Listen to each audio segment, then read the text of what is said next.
guys, pay for an MC. It's going to make a difference, you know? And it's not a big difference in price, really. No, I mean, at the end of the you day, pay a it's couple $100 extra, but man, Are does we it make a capable of doing difference? it ourselves? Sure. And we do it. We do it most of the year. But there is a difference. And if you go to a wedding that has an MC, a dedicated MC, and a dedicated DJ, you can see the difference of the flow.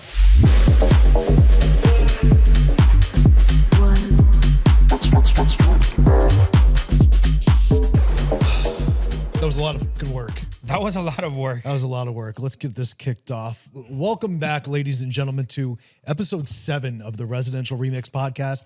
I'm still Dennis Stryker. Derek in Fiesta. And first and foremost, I want to apologize to everybody for me dropping the ball on the audio quality on episode 6. It was I'm going to call it a fluke. It was an absolute, I have no idea what happened, but I got home to edit everything. The video was perfect. I felt like the flow of the episode went great.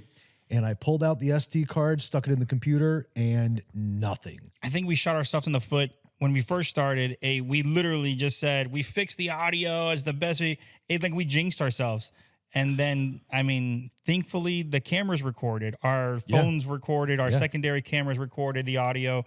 So, learning curve. Again, we're still getting this going. We're still getting this started for you guys and adjusting things. And then, of course, today, I get about 3/4 of the way here and realize I forgot the main camera to record everything. So I stopped at Target and I rented a camera. Buy another camera. If you didn't know Target does rentals, I'll teach you my secrets on episode 10. That's going to be... Speaking of returns, so we're going to get right into this because we forgot about to talk about this topic.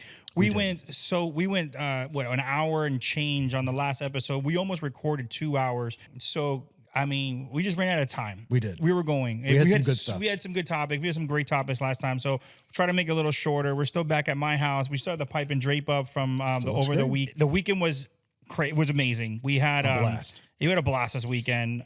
Friday night, we had an amazing party here. About 50 people showed up. Great turnout. Man, I got disappointed and excited at the same time. The costumes, amazing. What were you disappointed about? People RSVP'd and don't show up. Okay. That shit pisses me off. I know, because you plan for whatever. Bro. If 60 people say they're showing up, we plan for 60 We people. had 75 say they're showing up, and we had a solid 50 show up. So listen, you have fallout.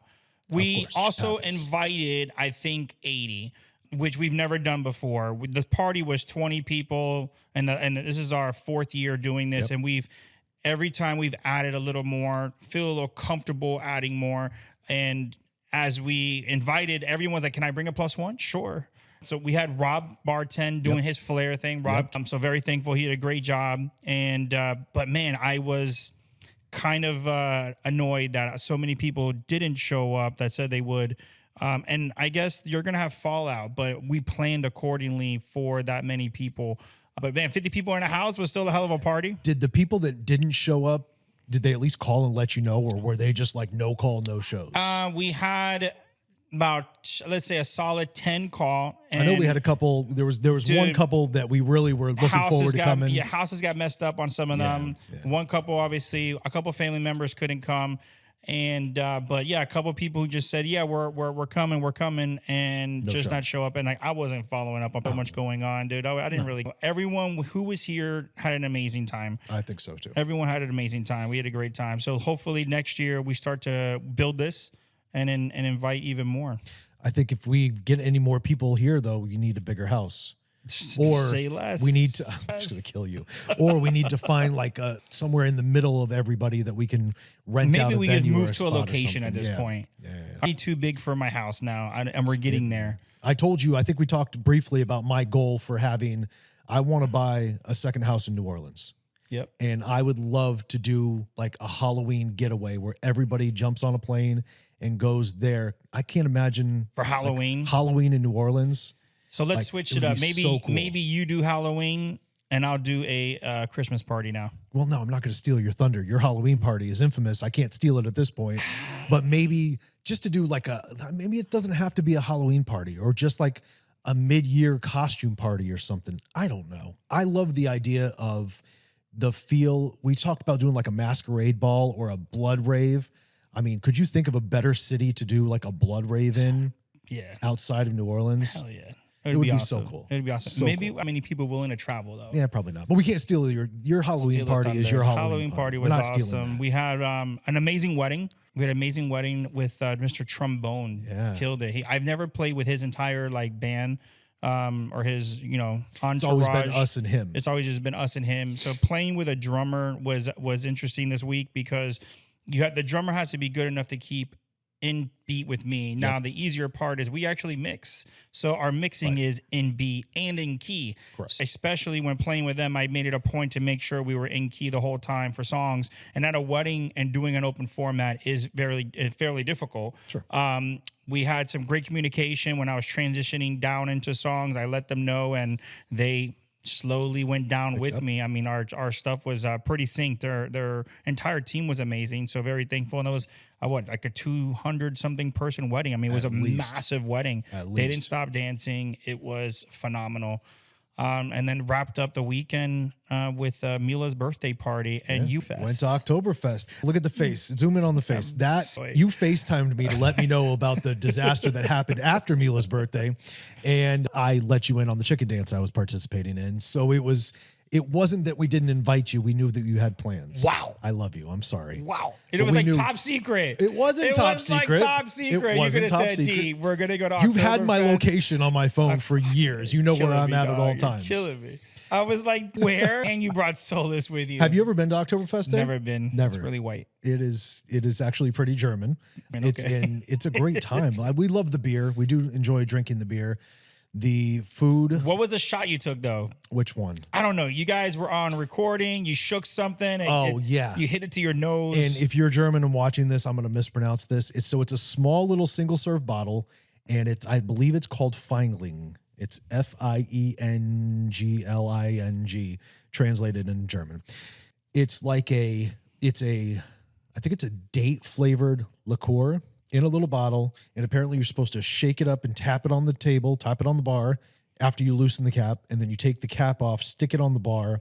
You have to press your nose to the cap so that the cap sticks on your nose, and then you pick the bottle up with your mouth, take the shot, and then put the bottle down. And you're supposed to be whoever keeps the lid on your nose the whole time is supposedly the winner? The winner, I guess. You guys all did it. We all did it. You all did it. My nose, this beak, I couldn't keep it on.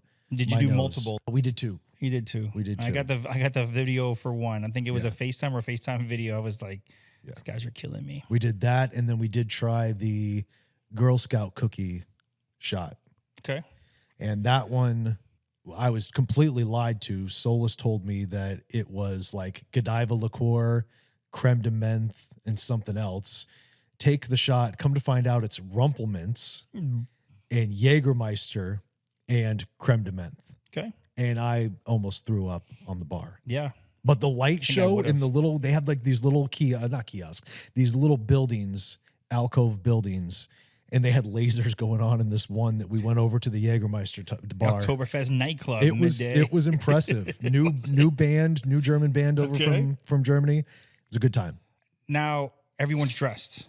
I've never been to Oktoberfest, but when I went to get my Halloween costume contest, the guy was like, you got to have this outfit for Oktoberfest. And I was like, what do you mean? No, people dress up. They'll buy lederhosen, which is like the leather shorts that look like overalls, and they'll buy the hat. I have the hat that we got in Germany for Meg's birthday when we went to Epcot. The Peter Pan looking hat? Peter Pan looking hat. Okay. I wore that one. Super disappointed. Julian couldn't show up in his Peter Pan tight outfit. He was the couple that I said that we really wish he could have come, but... Julian, he had a family emergency. Yeah. We have to, we all have things that happen. We need a picture, Julian. I know you're listening to this. He's one of our biggest fans, but you need to take a picture in your Peter Pan outfit because I know you still got it. Oh, that's not going back to Amazon. That's not going out. He's saving that. Or you need to wear it to Dare this weekend, Friday night. He said he was going to wear it to Dare. Now, I know this podcast comes out the week after, but we're going to come up with a summary of Dare this weekend. Yeah. Julian said he's showing up in a costume. Let's see what he shows up in. Hopefully we can follow this up. It would make my pictures. whole life. It would make if he shows up at Peter Pan at Dare. His little round ass and tights. Bro, oh, gosh. And tights is what it look like. Julian as Peter Pan. That would be so great. It would be killer. Did you have... thinking back to when you were younger, did you have like a favorite costume that you went trick-or-treating in when you were younger? Probably, I don't know, like a ninja. I mean, I used to think that was like the coolest thing ever, a ninja.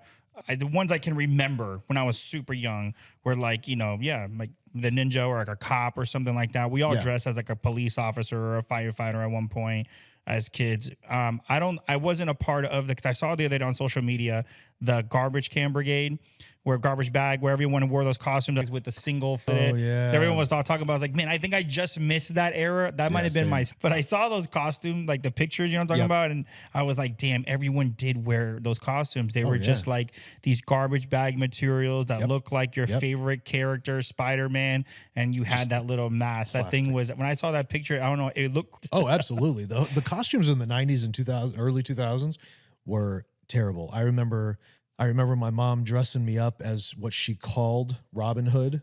Okay. It was 100% Peter Pan. Looked like Peter Pan? It totally looked like Peter Pan. There was no question about it. And then I was a bum like 2 years in a row. We didn't have a bunch of money for costumes. So it was whatever we had in the house, and then my mom threw dirt on my face. ABC. That was it. And party. That we talked about having that. Is this for why you want to do year. this theme? No, not at all. We used to do those themes at nightclubs, like anything but closed parties. And at nightclubs, that was huge. We used to do it, and people came dressed. Do you remember the black tape ones? AJ pretty much started that entire black. That's like world and like wide.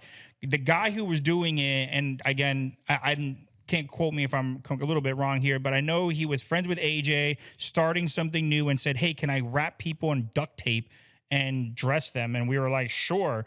And we did it at Ibiza. You're talking about what, 15 years maybe at least, because I'm old now. So then we go back to, we did it at a hotel, and then we did it off the hookah, and the black tape parties, and now I see it like everywhere, like famous Vegas, still a thing. So I mean, AJ pioneered a lot of these damn parties. But yeah, the black tape was cool. I thought about doing a theme like that, but then what are you gonna do, Dave? So no. I think but anything but clothes, maybe in a box, like a box. Like what are some ideas? I remember some people come in like police tape. Yeah, I've seen people come in trash bags. Obviously, that'd be the easiest. I could just get a traffic cone. A traffic cone. Mila was a traffic. I'm sorry. It was funny. Look around and then plant on. I was gonna say, so it made sense. Great. It made sense. The traffic cone costume is hanging. What are they doing this year? This year you're doing Tangled, right? Yeah, come on. Yeah. This is the picture I want to see. First of all, I'm only wearing a t-shirt. It's just a t-shirt on it, and he's the smoldering face, whatever he does. All right, so that's my shirt. Let's stop. I'm wearing a shirt and shorts and driving a golf cart. The boots, the big floppy no, boots. No. I don't go all for extra. We like to win. I know.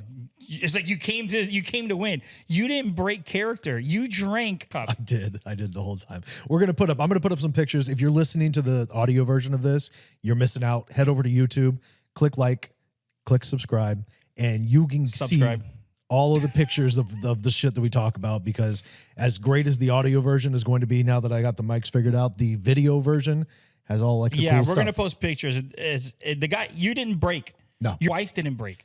She is. You guys held a teacup and drank all night from a teacup. It was the end of the night. It was like 1:30, and I'm like, and she killed a whole bottle of wine out of a teacup. Sitting in a teacup, and you guys are out of a teacup.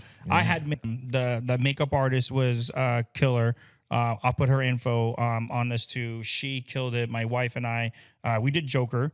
So the Joker was awesome, and we'll post a bunch of the pictures of. We'll post a few pictures of the reel of the party. But it was awesome. Such a good time. It's such a good time. So I don't know what I could do to top themes. Now I am thinking of a Christmas bash. I'm thinking about doing an ugly sweater party at the house. Oh, I love that. Right? Yes. So I'm in town. My sister-in-law is having a baby, and she is too close to travel. Yeah.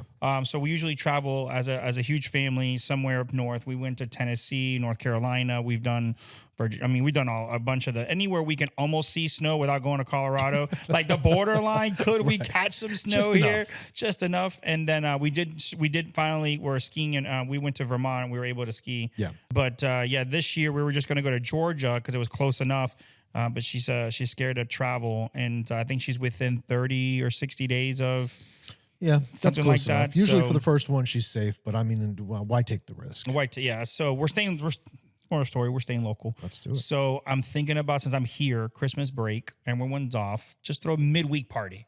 Like not even a weekend because we know we're busy. We're doing all of our events, but maybe like a Thursday or like a Wednesday hump day Christmas party. Hey, my in-laws will be in town. I am down. Yeah, they're coming in for probably the second half, the back half of December, and then into January. So they'll be here for New Year's Eve. So also. your Babysitters.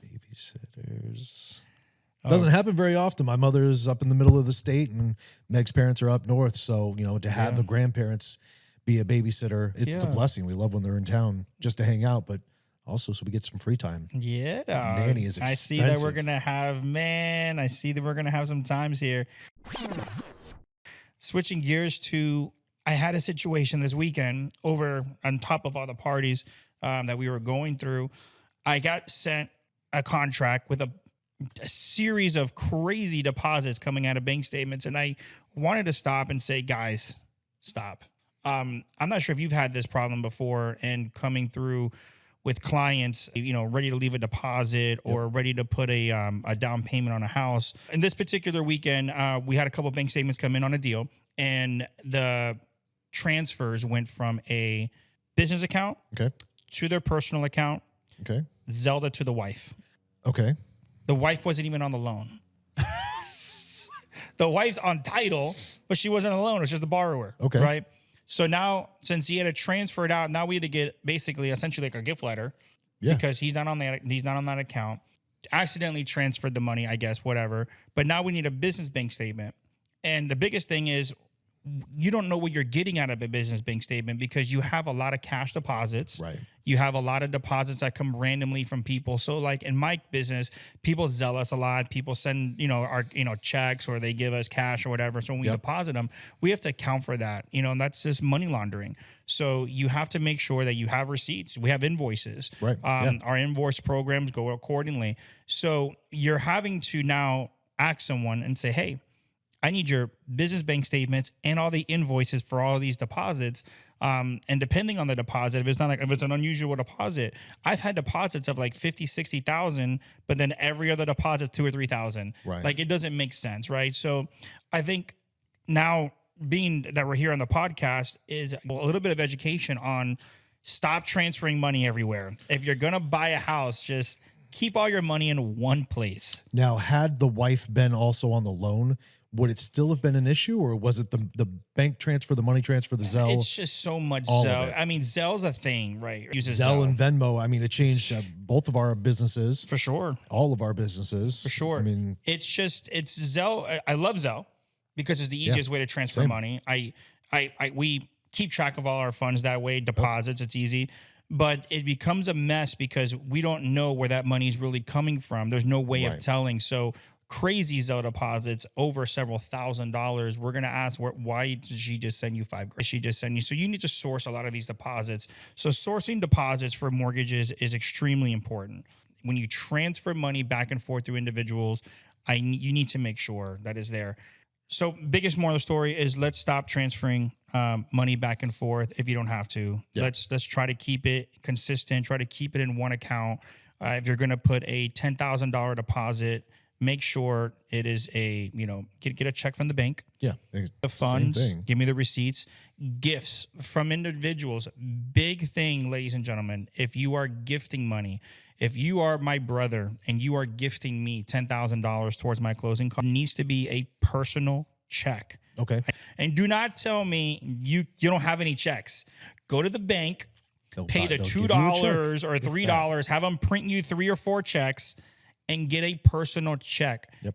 Per guideline, I am not required to ask that individual for their bank statement so long as it's a personal check. So if you wire the money, now I need a copy of your bank statement.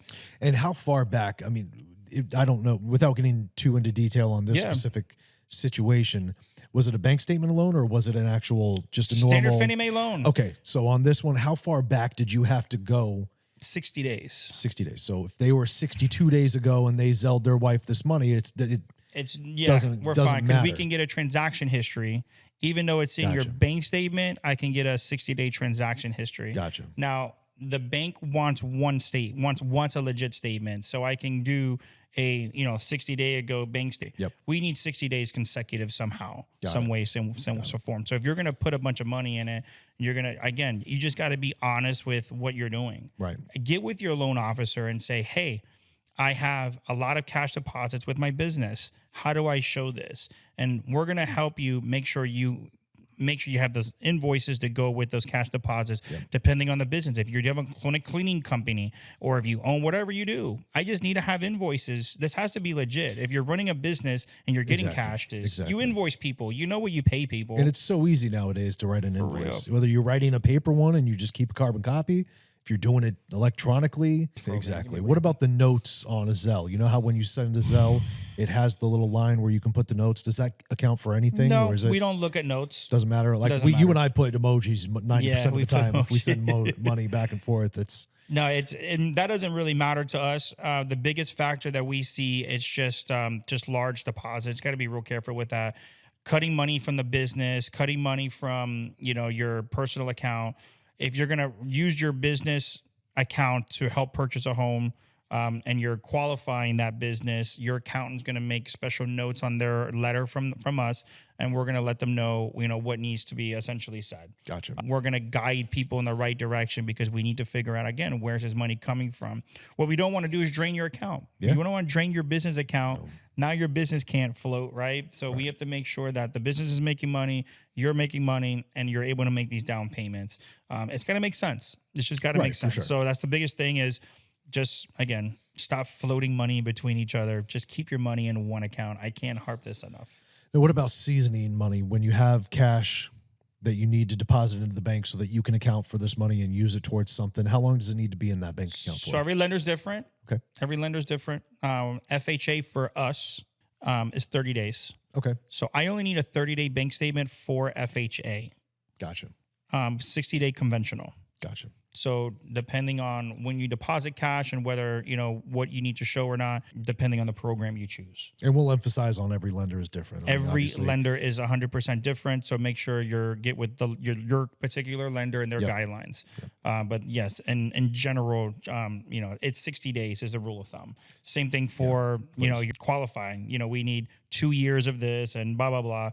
Every lender has a different qualification. Mm-hmm. Some require 1, some require 2. So just get with your in particular lender for that. If you're using us, we'll give you those direct guidelines. Good. I mean, and everybody listening to this, if you have money under your mattress that's not in your bank account, just put it in. Just get it in your account. Put it in. Get with whoever you're using and figure out what's the best method to get this into the account. I mean, I know there's a lot of conspiracy theorists. Oh, the money's going to lock us out. You are Captain Conspiracy Captain Theory. Conspiracy Theory. We did not land on the moon. We're not talking about this. We're not talking about this. Can we do this one day? No, not today. Not today. Not today. I don't have the bandwidth to do this today. You don't have the bandwidth today? Not my mind is going crazy. Banks are going to be okay, but yes, all your money is insured for the most part. God forbid, what if it's not? You can't go to the bank. I have $10,000 in the bank right now. If I went to go to the bank to get that cash, they would have to tell me no. Would they? They could not give me my $10,000 that's in my account right now because there's a good chance they don't have that cash available in the bank. I think the banks have to have a certain amount of cash on hand.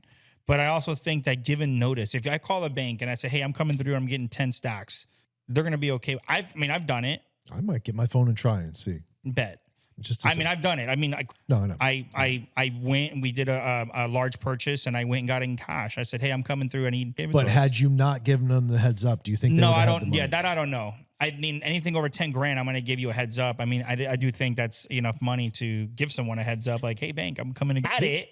It's my money. I should be able to get it anytime I want. I guess, yeah. I mean, you're right. But again, are you going to pull 100 stacks out? I mean, I wish I had 100 grand in my account right now. That'd be fun. But I think the way it works is banks don't hold your cash. Like if you go to the bank and deposit $10,000 in the bank. No, of course not. And go back 2 days later, that money's gone. Oh, yeah, for sure. They sent it. Banks hold your money and they reinvest it to make money. That's how banks are. What do you mean? They found a little box with my money in it. No, they take out the change. I thought that too.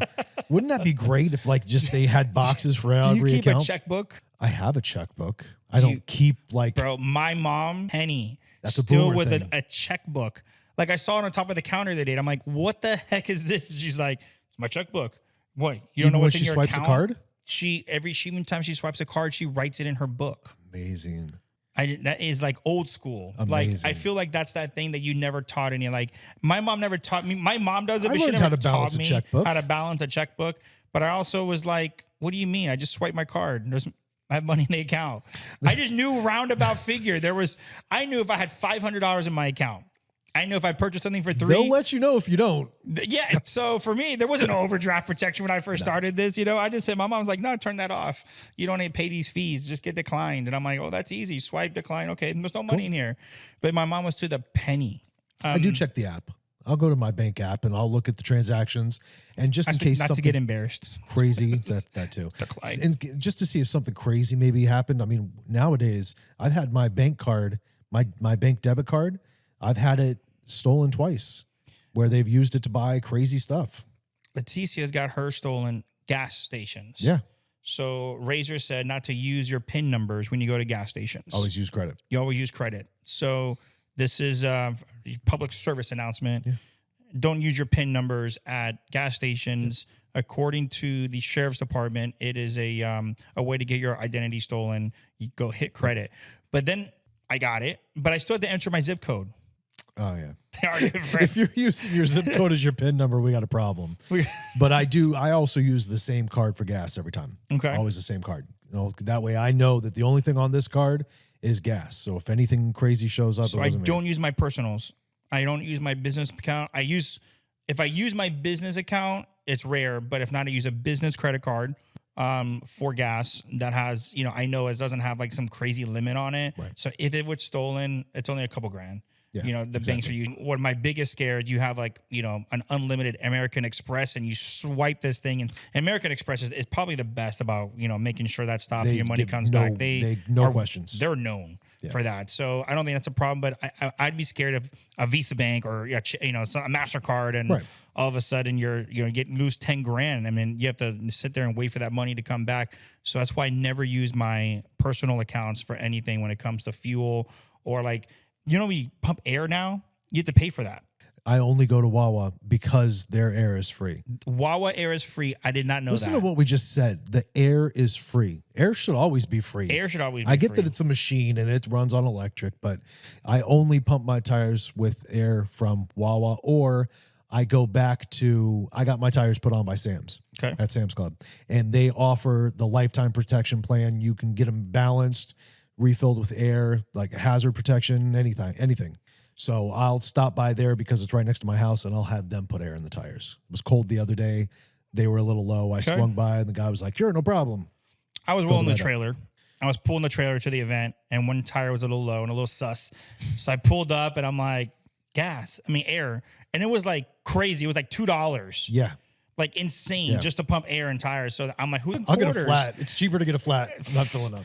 So I was like, and then I had no cash on me. So then I couldn't tip the guy at the Goodyear or something to fill it with, whatever. Yeah. So I was thinking, I'm like, man, what an easy way to steal credit card numbers from somebody is the little credit card reader sitting right there on that gas. Yeah. Everyone's all worried about scanners inside 7-Eleven and all this stuff. Meanwhile, this little pump, this air pump, I feel like that's the golden ticket. So I'm like, which card has like the smallest limit possible? Yeah. Here you go, just in case. That's what. But I had to put $2 in air. It was kind of crazy. That's crazy. And then the vacuum's attached to it too. And sometimes I get the money on the vacuum. But do you have the car wash? Unlimited. Membership? Yeah, I pay the monthly for the car wash. Yeah. We go in, you can vacuum or pay the extra money. Yep. I think that's the best way to go. Man, I hate vacuuming, washing my own car, waxing. Hell no. Sounds pretentious, but whatever. Well, I don't do my own lawn. I don't, I don't clean my own pool. I mean, what are you talking about? The only person I know that does everything is like you and Razor. There's several people that mow their own lawns. But Razor cuts his own grass. Razor has like an acre and a quarter or something. Even I wouldn't cut that grass. He has a lot and a half. No, that's crazy. And he cuts all of that by himself. I'm like, bro, why don't you do it? The cost on it. But the cost for me to say, okay, I'm going to buy a $2,000 lawn mower. Yeah. By the time I do that, I might as well pay the guy $100 a month or whatever it costs to do my lawn. It doesn't pay for itself. I got my lawnmower on Facebook Marketplace for $150, and it's lasted me. It's done well. That paid for itself, but no, my grass looks like garbage right now. Oh, never mind. I didn't pay for itself. I couldn't tell you what do you mean? The other day I just I went to the random store and I got that weed eater not weed eater, a weed gone, whatever, because we were having the party and I was just spraying shit everywhere. There's dead spots. I was just going to say, let's go do a video of your yard. I couldn't even put hands up. I still had displays brand new in the box I got from Home Depot. I just tossed back and returned. Amazon loves me. We returned. Well, we bought an excess of just crap. Oh, yeah. Between swags and what's it called? The spider web material. And I don't know, bro, costumes. There were 6 costumes that came to my house. But I think the fun in retail, going to the mall, trying clothes on, and we talked about this the other day, is kind of gone. Yeah. Because you can't go to Macy's, and you can't go to Macy's, but the quality or the stuff they sell at Macy's sometimes isn't what's online. Yeah. You see some cool stuff. A lot of people buy from Shein or yeah. what is other buying places, and it's Spirit like Halloween is like the go-to costume store. You can't try on. They don't even let you try stuff on anymore. You have to take it home, and they'll tell you, take it home, try it on. If it doesn't work, we can bring it back. But it's such a pain in the ass. It's one more step. If the costume doesn't work, now you got to make another trip. And those stores are few and far between. You find one every like 25, 30 miles. So, yeah. It got annoying. But, boy, let me tell you, they know us at the counter. I walked up and I was like, well, here you go. I mean, it was just so much. We returned, like, again, 3 or 4 costumes by the time things fit right. By the time you find the right fit, I don't know. It takes the excitement out of going places because we used to go to Spirit Halloween and all these Halloween stores and try on costumes. You would kind of get the little pieces of what you needed, and you were walked out the store done. To buy 3 sizes of each costume. Right. Let me get this XL. Let me see if this fits in a large. This size runs small. Get a double X. So by the time you start buying these little pieces, we had like 20 of each outfit. Yep. And then we had to put them all back in the bags and then go return them. You take pictures of how they're packaged. In the ass. Hell yeah. Just so you know how to put them back in. I have a system. We still have the candle. You can't see them in, but we have candles floating in the whole house. Those are coming down. I think I'm keeping them. You're keeping them? I do like them. So this is why I want to go to a Christmas party. This could work. Balls on there. Yeah. Do holiday balls, and then between do Christmas lighting on the whole roof. I like that idea. Twinkle lights on the whole roof. White twinkle lights in between the balls hanging. A bunch of wreaths, and do an ugly sweater party. And we do pipe and drape like we did. Instead of black, do white. Do white. I like it. I think we could do it. Apparently, we are also a pipe and drape company now. So, hey. We have pipe and drape now. Let's switch over to what we have going on. So I know you mentioned we have Dare. You have Dare. I have Dare. I might show up. I said by the time it's aired, but so yes, we do have Dare. This weekend, and then any Halloween parties that you're DJing. I didn't get any calls. It's on a weird day, right? Actually, I got several calls for Thanksgiving week parties. Well, that's the busiest club night of the year. So club wise, we are definitely doing Thanksgiving parties. The only Halloween party we're doing is Dare. I was asked to do a local party at a nightclub, but I want to focus on the venue at Dare. It's such a large venue, and you really need all the support you can, so everyone goes out. And going back to this weekend that we just did with Mr. Trombone, one of the things I was thinking about is you and I have done this DJ fusion band concept a couple times now. We did it for a couple corporate events where we played with other instrumentalists.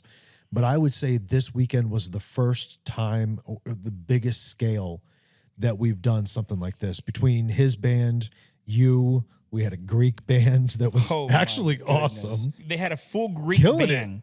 But then we paid. Good thing we had an amazing audio technician. Oh man. We bought the new mixer, which is great, wireless. Worked perfect. But it was hooking up so many people in the sound checks. Yeah. Again, bad lighting company, bad sound company, but it was amazing. What'd you think of the actual, now that we did one, I mean, and Mr. Trombone brings the energy. I mean, his crowd interaction takes it to a different level, almost takes a lot of the burden off of our shoulders. Yeah. I still did the MC work for the wedding itself, introductions and things like that. But him and his interactions with the crowds and getting people up out of their chairs, it almost made our life as DJs so much easier. It did. Again, it goes for showmanship. Yes. It goes for quality, and you get what you pay for. Yep.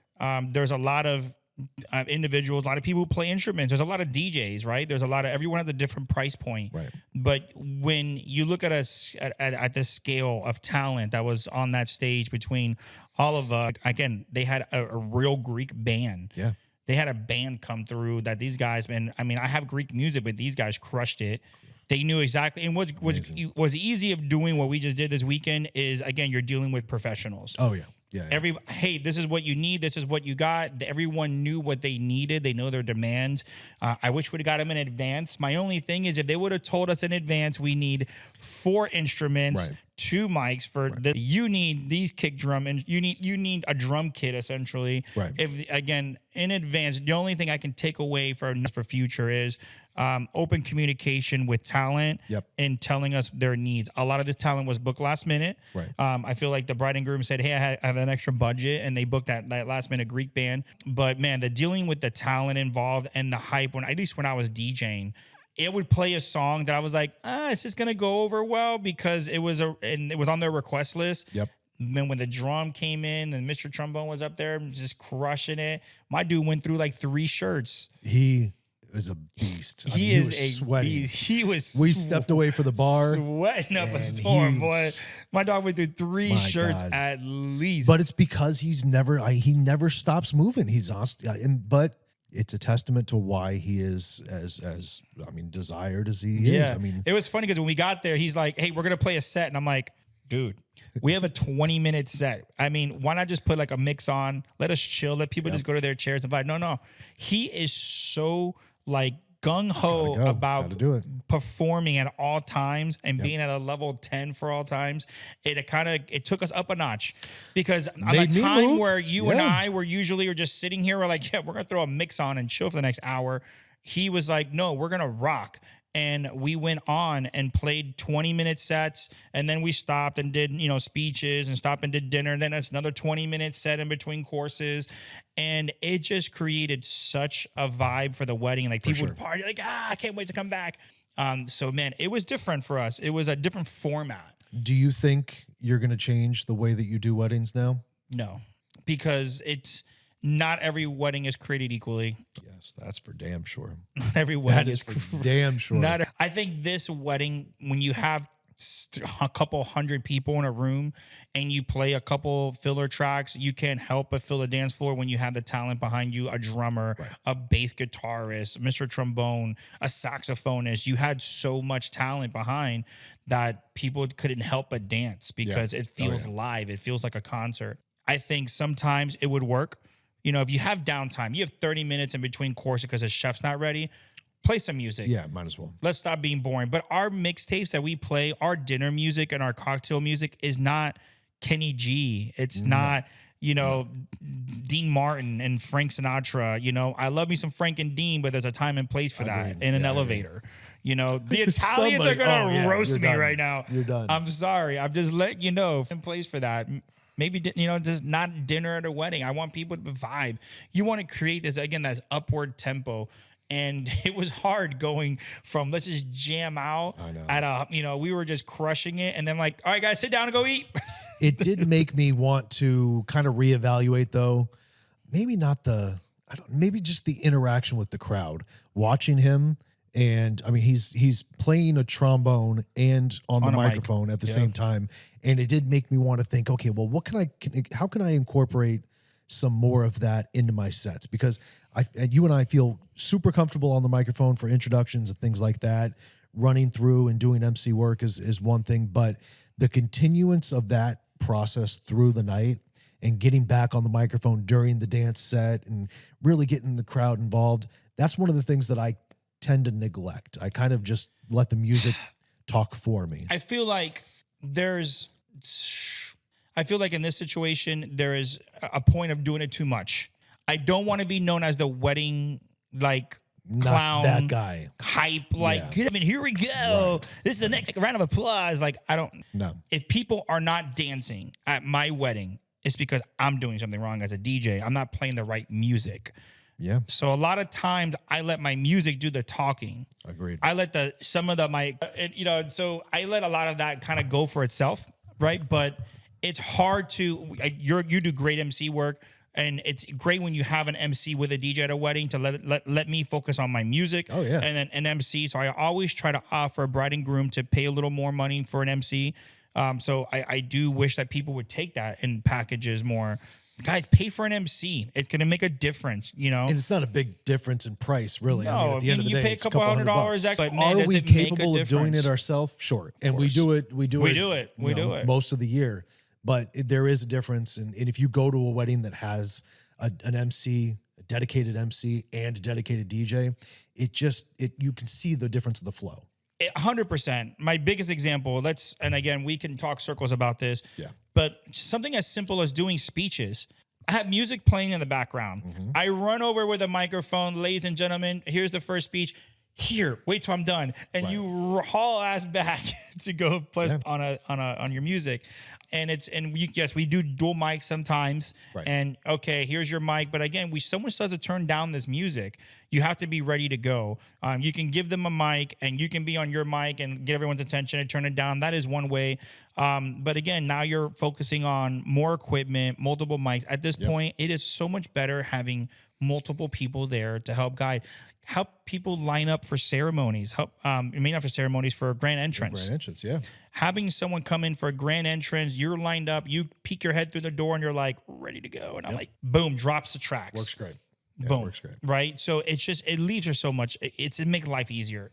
I definitely, if you are shopping for a DJ for your wedding, that's one thing I would recommend. The more we do it together and the more I work with other professionals in the industry, and see how they do their crowd work, like you said, we learn, the more I opt for that, the more I'm like, guys, just do this. It's just so much better. There you go.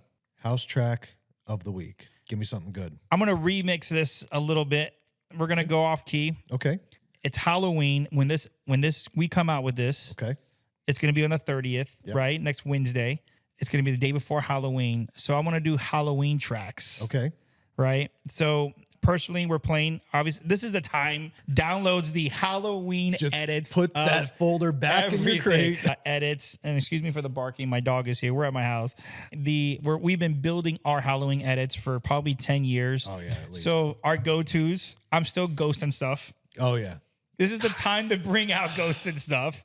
Forgot how Thriller, but the Thriller remixes of every song. Stranger Things was the newest remix of Felix Cartel. Yep.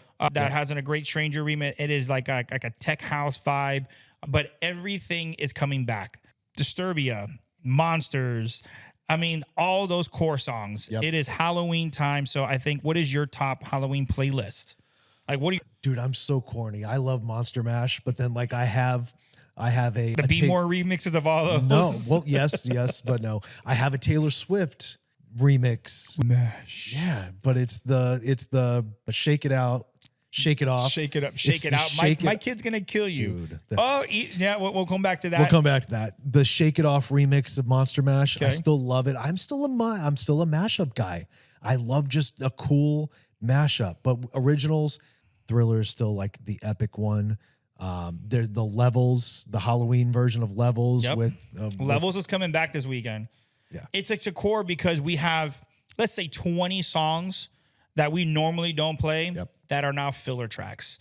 It just extends our sets. Do you keep that Halloween folder in your laptop all year long, or do you just re-add it? I re-add it. Yeah, I delete mine too. What about Christmas? You have a Christmas album? I do have a Christmas, but a lot of those are like the DJ Laz, like booty draws. Like, if you're a mi burrito, it is that time. Right. When Power Dick starts playing it, Christmas music is officially here. When are you going to put your Christmas tree up? November 1st.